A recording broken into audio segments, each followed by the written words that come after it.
কেমন আছো বন্ধুরা? আশা করি তোমরা সবাই খুব ভালো আছো। আমিও খুব ভালো আছি। আজকে আবার আর একটা নতুন ব্লগ নিয়ে তোমাদের কাছে চলে এসেছি। তোমরা কিন্তু আমার পাশে থেকো। আমি কিন্তু সেইভাবে রেগুলার ব্লগগুলো দিতে পারছি না কিছু প্রবলেমের কারণে, কিন্তু তবে যতদূর সম্ভব চেষ্টা করছি মাঝে মাঝেই দেওয়া বা প্রত্যেক দিন দেওয়ারও চেষ্টা করছি। তো যাই হোক, আজকে সকাল হয়ে গেছে।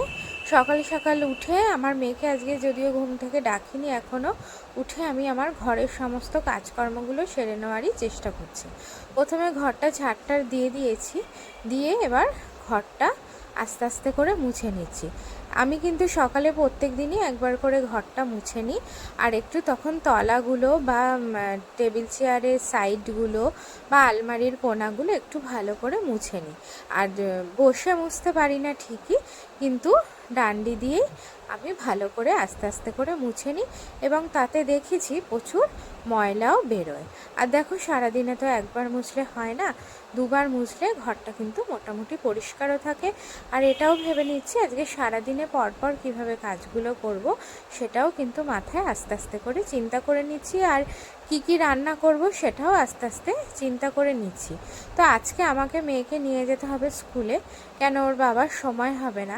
তাই ভাবছি যে সকালে কি কি কাজ করে গেলে আমার কতটা কাজ এগিয়ে থাকবে, কেন অতটা দূর স্কুল থেকে এসে কাজ করা কিন্তু খুবই কষ্টকর হয়। আর বৃষ্টিটা কদিন ধরে হচ্ছিল, তো হওয়ার পর আবার দেখি দুদিন ধরে রোদ উঠেছে, তাতে কিন্তু গরমটা আবার বেশ পড়ে গেছে।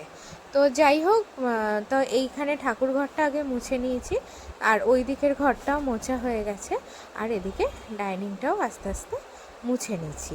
আর মোটামুটি সবজি কাটাগুলো পরে করব, আগে স্নান টানগুলো সেরে নিয়ে পুজোটা দিয়ে নেব। পুজোটা সকাল সকাল যতটা দিয়ে নিতে পারবো ততটা কাজ কিন্তু আমার অনেকটাই এগিয়ে থাকবে, কেন সারাদিনের মধ্যে পুজো দেওয়াটাও কিন্তু একটা বড় কাজ। তো যাই হোক, মোটামুটি আস্তে আস্তে করে আমি কাজগুলো করে নিচ্ছি।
আর তোমাদের আগেই বলেছিলাম যে আমাদের প্রত্যেক দিনই ফ্ল্যাটের এক একজন করে পালা পড়ে যে সিঁড়ির সামনেটা মোছা, তাতে সবারই ঘরের সামনেটাও পরিষ্কার পরিচ্ছন্ন থাকে এবং সিঁড়ি মোছারও পালা থাকে একটু করে।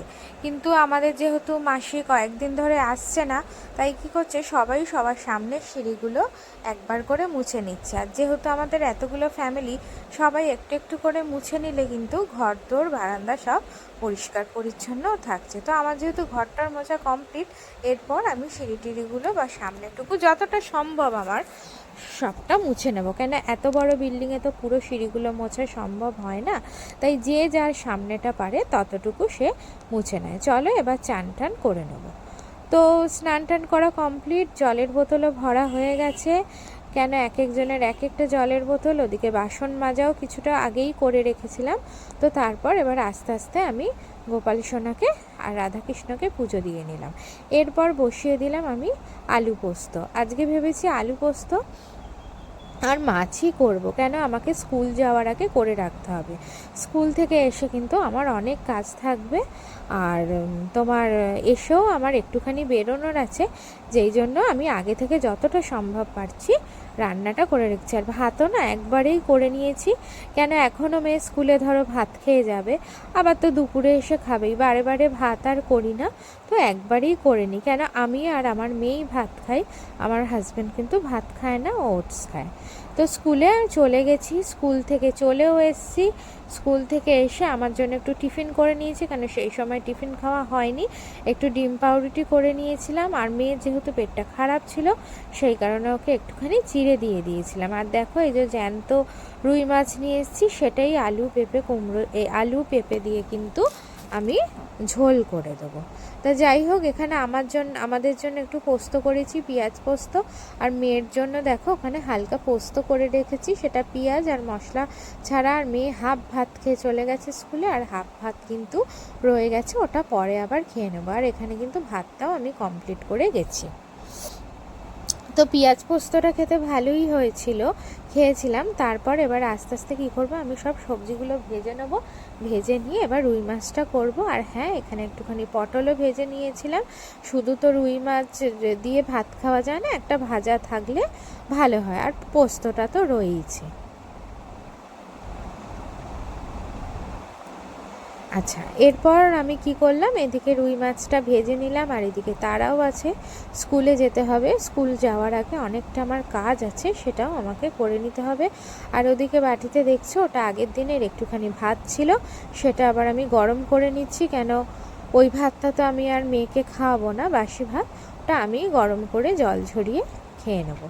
আর এদিকে এই মাছটা করছি। এখন না আমার মাছ টাছ খেতে অত ইচ্ছে করে না, একটু কাটা কাটা পেলে বেশ তখন কিন্তু আমার খেতে ভালোই লাগে, তাই বুঝে শুনেই মাছ করেছি। আর একটা তাই জন্য মাছের মাথাটাও দিয়ে দিয়েছি, আর আদা জিরে বাটা আলু পেঁপে কাঁচকলা দিয়ে কিন্তু মাছের ঝোলটা একদম রেডি। আচ্ছা, এরপর যে কটা জামা কাপড় কেচেছিলাম, সে কটা জামা কাপড় আস্তে আস্তে কিন্তু সব আমার মেলে দেওয়া হয়েও গেছিলো। আর কিছু জামা কাপড় আমি ওয়াশিং মেশিনে দিয়ে দিয়েছিলাম, কেন এত জামা কাপড় মেলা আমার মানে কাচা আমার পক্ষে সম্ভব হয়নি, তাই কিছু হাতে কেচেছি যেগুলো আমি মেলেই গেছি, আর কিছু জিনিস আমি মেশিনে দিয়ে দিয়েছি যেগুলো রং ওঠে না। আর তোমরা তো জানোই, যাদের ঘরে ওয়াশিং মেশিন আছে, কোনো রঙের জিনিস মেশিনে দিলে কিন্তু একটার গায়ে একটা লেগে যায়। আর খুব ভালো জামা কাপড় মেশিনে দেওয়া যায় না, কেন প্রচুর কুচকে কুচকে বেরোয়, আর সেগুলোকে সেইভাবেই ইস্ত্রি করতে হয়, ঘরের ইস্ত্রিতে কিন্তু হয় না।